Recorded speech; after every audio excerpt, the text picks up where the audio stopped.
Good morning, everyone. This is Ron Wilkerson with Houston Professional Photography. I'm going to start a series of videos starting today. We're going to look at a number of different photos that I've taken in the past, and we're going to try to break those photos down for photographers that are in some of the forums and groups that I'm also members of, and hopefully these will help them understand exactly how I set up the lighting, my lens choices at the time. Things have changed. It just really depends on, when I captured that image and what equipment I was using. A lot of the older images, you will, see that I was using Nikons back then, and I was really invested in Nikons. But I have since moved over to Sony. Most of those things will still apply. It doesn't matter which camera brand you're using, and in a lot of cases, it doesn't really matter which lens you're using. You just have to take into consideration the subject matter. So one of the photos that someone chose is from a boudoir shoot that I did a couple of years ago. And if you look at this image, you can see here, there are some shadowed areas along the client. She's got dark hair, somewhat dark eyes. There's some color here. We have this faux fur rug and a very solid white background in the back. So the key to capturing something like this is going to be your lighting choices. So yes, we can go into Photoshop and we can edit a lot of things here. We can dodge and burn, we can liquefy, we can do a number of different things. But the key in most situations is trying your best to get your lighting right the first time. And I know when you're starting out, it's very difficult to walk up to a client or to a model that you're working with when you have no idea, how to set up your lighting. Everything is new to you. You're seeing so many YouTube videos talking about this modifier versus that modifier, this camera body, this lens. The key is lighting. Lighting is the key. You could literally have captured this same image with a smartphone if you could trigger these lights.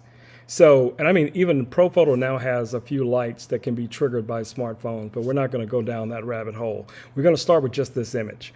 So if you look at this image, you can kind of assume where the light's coming from by the shadowing on the body. But that's a lot to try and figure out. Okay, well, is the light over here to the right? Is the light to the left?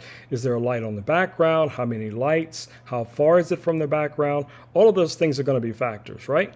So one of the reasons why I started looking into different type of software that will allow me to set up diagrams is because I realized early on in my career how important it was.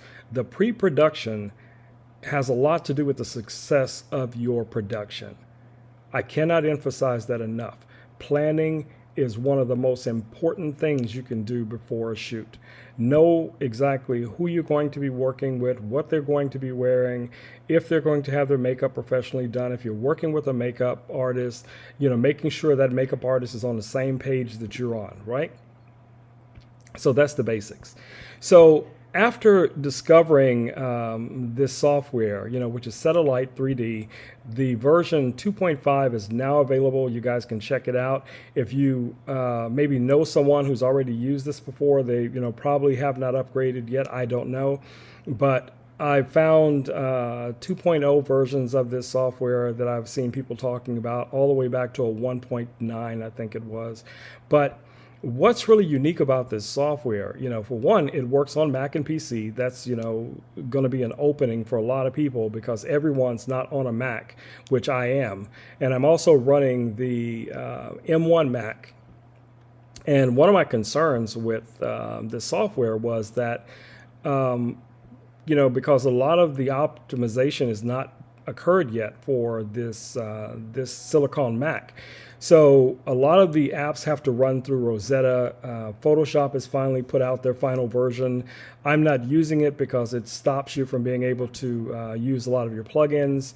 So I'm still using an older version of it.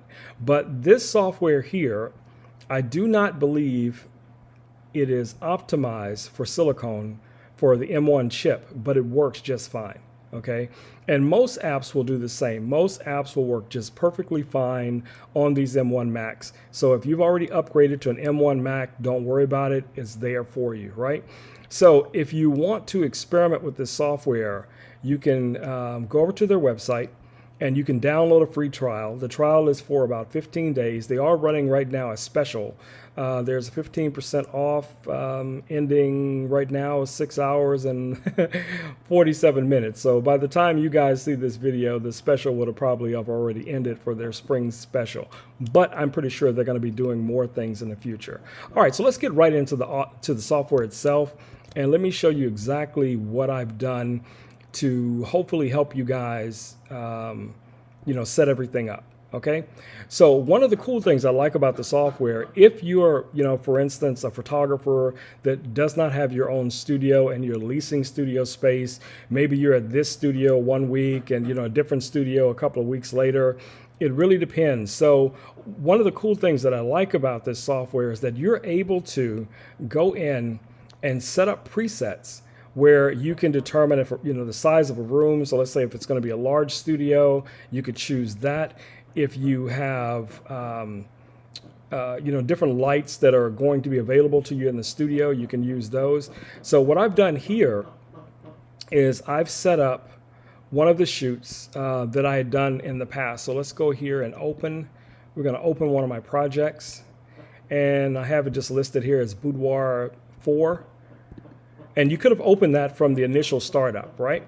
So if you look here, I'm going to zoom out and I'm going to show you what the scene looks like, right? So if you look at the scene, you can kind of get an idea of how the lighting was set up for the room, right? So what I have here is 4 lights. I have my main light, which was off to the left of the model.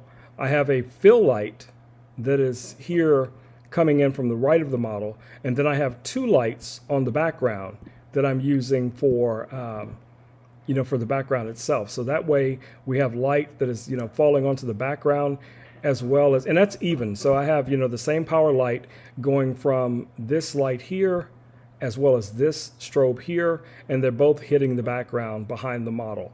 Then, we obviously had the little chase lounge that we use as well.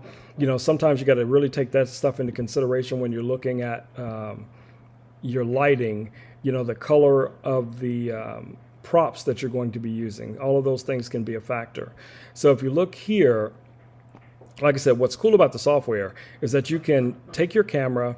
You can, let's say, for instance, we look at this camera as an example, right? So if right now it's in landscape, I can switch that to portrait by just clicking here, and that will give me a portrait view here in the viewer. You can even switch this over where the viewer becomes more dominant on your screen, which allows you to have your workspace over to the right of your screen. I prefer it the other way. So let's close the props. So we can look here at the different settings, and I want you guys to know before we go too far with this, I am very, very new to this software, so I'm still learning it like a lot of you will be in the future. I'm just trying to make it a little bit easier for you to get a grasp on it and get started. But what's cool about this, the most important thing that I gather from this is it allows someone to do the pre-work and determine how you want your lights to set up. Say, for instance, so we're going to look at this fill light, right? So here's my fill light. I'm going to turn the fill light off. And as you see instantly, you see a representation of what happened there, right? So I'm going to turn the light back on. Now let's say I'm going to raise the power of the light. You see that increase. You can lower the power of any of these lights. So if you go back over to this light, you can do the same. You can increase the power, you can decrease the power, just depending. If you tap at the bottom of any of the lights, you can move them around. You can adjust them however you need to, and you'll start to see the difference. I'm going to switch this camera here back to landscape. And you'll start to see the difference of how the light is falling on the model. You can zoom in with your camera depending on which lens you've selected. So I'm emulating exactly what was done in the previous shot. So I was shooting with the Nikon at the time. I had a 70 to 200 millimeter lens. I was at 1/25 of a second. f7.1, and I was at ISO 200. So we can go back to Capture One, and we can see the exact same thing. ISO 200, 1/25 of a second, 7.1. Okay, so the point I'm trying to drive home here is that this allows you to set up your sets so that you know exactly what you're going to need on the day of the shoot, how many lights to achieve a specific scenario. And as I said in the previous video, what you want to be able to do, let's go ahead and render this. So it takes a few minutes. It depends, again, like I said, on the speed of your computer as to how fast these things will render. But for the most part, it renders relatively quick. I will go back before we end this video and show you a couple little tips on how to move your models around. But let's go to the export side of things, right? So this is my background light. This is my other background light. And let's say this is going to be our main light. This is our fill light. And here is our camera. Okay, so now I could send this off. I could save this and send this off to a model, a makeup artist, anyone that is going to be working with me on the day of the shoot, and give them an exact idea of what it is that I'm working on, what we're going to be doing. Now, of course, if you've done photo shoots before, you already know that on the day of the shoot, you want to have just a basic setup. There's going to be multiple variations in a specific posing scenarios. The models are going to move. All of those things you also have to take into consideration. Now, the one thing that I did not touch upon, and I have to emphasize this to new photographers, do not neglect metering your light. Always use a light meter if you can. Now, if you're using continuous light, it's pretty much what you see is what you get. But if you're using strobes, it is important to make sure that you're getting the ratios that you're looking for. So you're going to meter the light falling on the background. You're going to meter your key light as it falls onto the model in relation to the camera. You're going to meter your fill light as it falls onto the model in relation to the camera, and so on. So again, you have these different variations of the scenes that you can set up, that you can show, to any one of your assistants, makeup artists, producers, if this is going to be a fashion shoot or a production shoot, for print or something like that. Okay, this is perfect. And you can send this out to them as a PDF, or you can do it as just a simple JPEG. You can determine what the quality is. You can also change, like say here, I want to turn off that little border where it was a little white border around the edge, if you see that there. So I just want it to be black, and I could leave it at that. And then I can just hit export, and it will ask me where I want to save it. And most likely I would save that to, my desktop or something like that, so I could shoot that off to a client. So we're just going to say we're going to call this boudoir setup. And I would just save that. Well, I'm going to save it to another location. I'm just going to save it to photos so I can find it relatively easy. And then we can lower this and this. Then if I go into my Finder, and I should there we go. So that's what we're looking at. And that's exactly what the model, the clients necessarily don't need to see this. This is going to be something that's going to be more akin to what your assistants are going to need, or the makeup artist is going to need, or something like that. It just depends on what it is you're shooting. So again, I wanted to show you guys again a simple layout as to how my mind works when I'm preparing for a shoot. Now, I did say I wanted to show you guys something related to the models, and this was a problem for me starting out. I could not figure out how to position the model where I could move her up and down onto the surface where it looked realistic, as you see here in the viewfinder. So once you select the model, and you can then now just click on it, and you can raise her up and down. We're just going to set her there. Oops, she's sinking into the couch. So there she is. So now if we wanted to rotate her, we could do that. I mean, I don't know why you would rotate her on this couch, but you kind of get the point. So if we wanted to give her face a little bit more light, we could do that. Then we could reposition her by, moving her around a little bit more. So all of the features are there. So for instance, with this model, let's say we chose our model and we wanted to go with a different laying pose. We could go into the app and then choose a different pose. Then of course we would have to, reposition our model. We don't want her to sink in. There we go. We're just going to put her there. Or let's say it's a different laying pose, like we said before. We're going to raise her up. And I'm going to get her to just sit right there on there. Okay, boom. So now once you zoom back out, everything looks pretty natural, So I think it works. I think this is a worthwhile investment, guys. And especially a lot of you who are staying home right now that are not working, on a regular basis in studio. This is a perfect tool to get in there and start working with different, lighting scenarios, different ideas.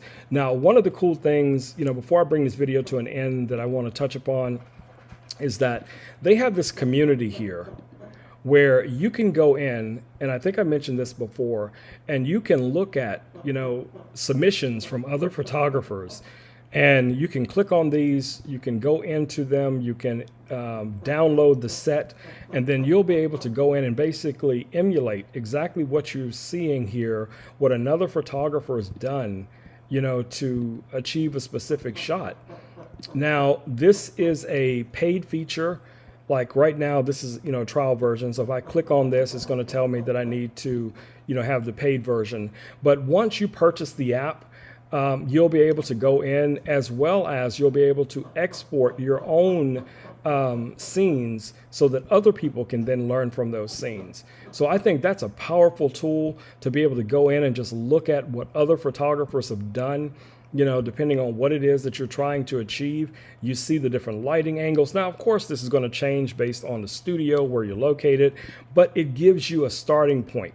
You can see here what camera was used, how far the camera for this shot was from the model, the different lighting that they're using, the background they're using in this specific shot, and the end result. So again, it's a teaching tool. It's a learning tool. I think that for most photographers, whether you are a working professional or an amateur just starting out, or we're going to say an aspiring photographer starting out, this is going to be a powerful tool for you.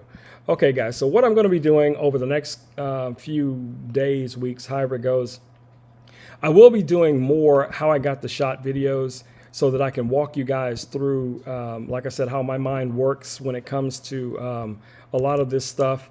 And I think once you start to visualize lighting and how the light falls on the model, on the subject, this could also work for product photography. Any number of different things you could use this same software for. So if this, you say if this was a product, shot and you were setting up a scenario, you can build it out because there's a ton of props within this app that allows you to go in and create things. So if you go back to the set and we go back to our props really quick here, there are a few, so you have, cameras, you have backdrops, you have, furniture, you have accessories. So if you go into accessories, you got plants, you got, apple boxes, ladders, purses, golf clubs. I don't know why. Okay. But then you got drapes, things like that. You have food items. So you could, practice your food photography if that's something that you're into. If we go to some of the basic stuff, you got different shapes. And what else we have here? Furniture. So if you're doing, again, portrait photography or something like that, or environmental photography, and you want to put someone behind a desk and you want to see how that lighting setup would need to be, structured in order to get that shot. If you're doing boudoir, obviously, you can bring in one of these beds that you could use, something like that. And like I said, you're only limited by your imagination as far as it goes. So anyway, guys, I don't want this video to be ridiculously long because I want to plan more targeted videos in the future. So I'm going to bring this video to an end. This has been your boy Rome with Houston Professional Photography. Hopefully, something in this video, has sparked your inspiration and you're saying, hey, I know I could benefit from this. Yes, download it, get the 30-day trial, play with it, watch a few videos. There's a number of tutorials on their site walking you through this step by step as to, how to get the best results from it. Follow your boy on Instagram. I'm out there. I'm just, I really have been doing a lot on Instagram, but I really want to start getting my Instagram numbers up. I am posting also some videos on Instagram as well as, some behind the scenes stuff, little snippets, maybe some things that you won't see on YouTube because the videos are so short, but it still will be packed with information that could benefit you.